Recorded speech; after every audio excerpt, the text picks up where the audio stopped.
In April of 2025, I quit my agency completely to try building apps. Both the apps I built completely failed. Before I started on apps, I had an agency which was an influence marketing agency. It was doing about 20k a month in profit, around 60k, 50k in revenue, and it was scaling. We were building it hard, we were working hard as fuck on it, we were doing what we were meant to be doing. We had something different about us, and we had potential. Now flashback to early 2025, for those who aren't aware, for whatever reason, AI was literally everywhere.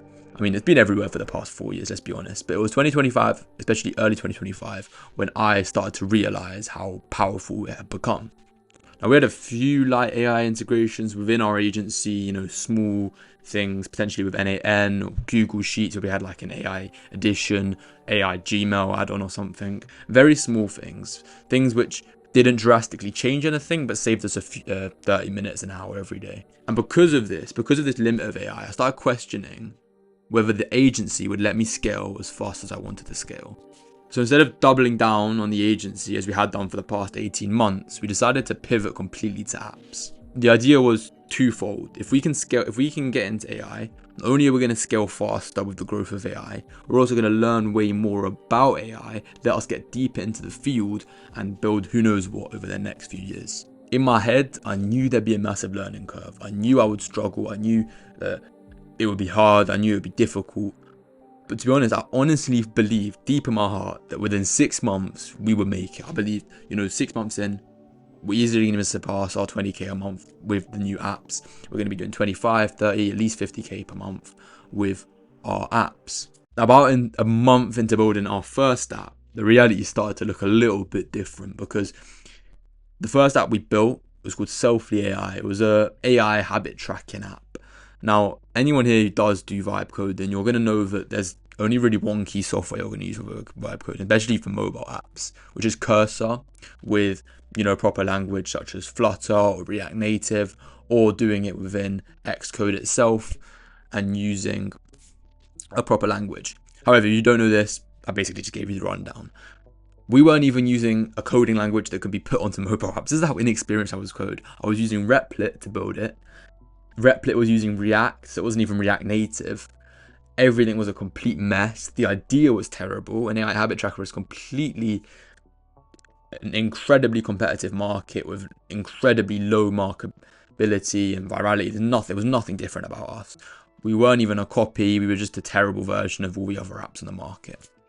And about a month in, when I tried to launch it onto mobile, when I felt like I finished it and tried to put it on mobile, I realized that I hadn't used the right language. I had to convert it to React Native, and it was pretty much impossible unless I started from the beginning again.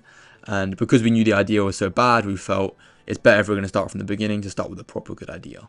So 2 weeks later, we had actually launched our first app on the App Store, and it was a completely different idea. This was an AI fashion assistant. It was called Styler. I'll pop up some screenshots on the screen for you to check out what we had sort of going on with that.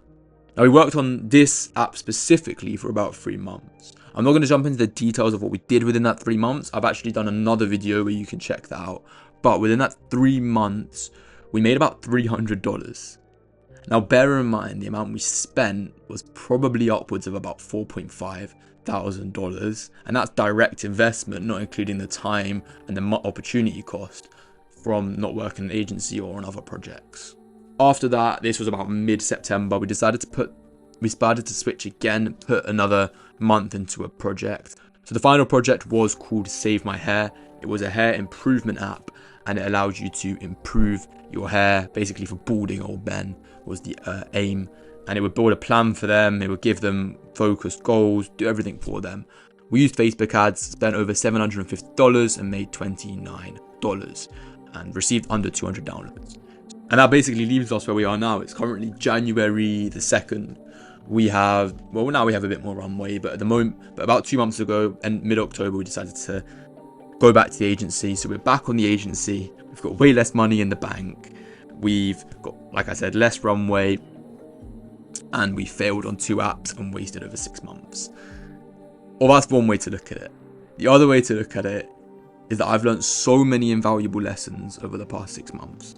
For the next 6 months to the next year are going to be the most insane years of my life, because the amount of lessons I've learned over the past 6 months is going to be implemented in all the new projects I'm going to set up this year that's going to take off 100 times, 1,000 times faster because of the lessons I've learned. If I was to strip everything down, every failure I've made, every penny I've spent, every person I've met, every lesson I've learned, everything down to one singular thing that would change the way that my apps performed, that would change my future, that is going to change my future, is that you have to have demand before you build. Every app we built it and tried to gather demand after we had built it, rather than building for a demand. Now, what does this look like in a real case scenario? This doesn't necessarily mean you need to build a waiting list, get demand, do all of this work before. All it means is that you're at all times, at every minute of building, at every minute of ideation, at every minute of everything you're doing, your focus is on there being a consumer on the other end who is willing to pay for this product. The second you let that go is the second you fail. The second I forgot that there has to be someone to pay for me, the second that I forgot that there has to be someone willing to pay for this, for me to keep building it, was the second that I failed.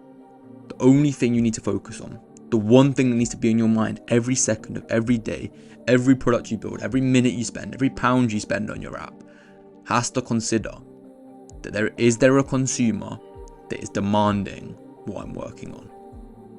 If the answer is no, you probably need to reevaluate what the fuck you're working on.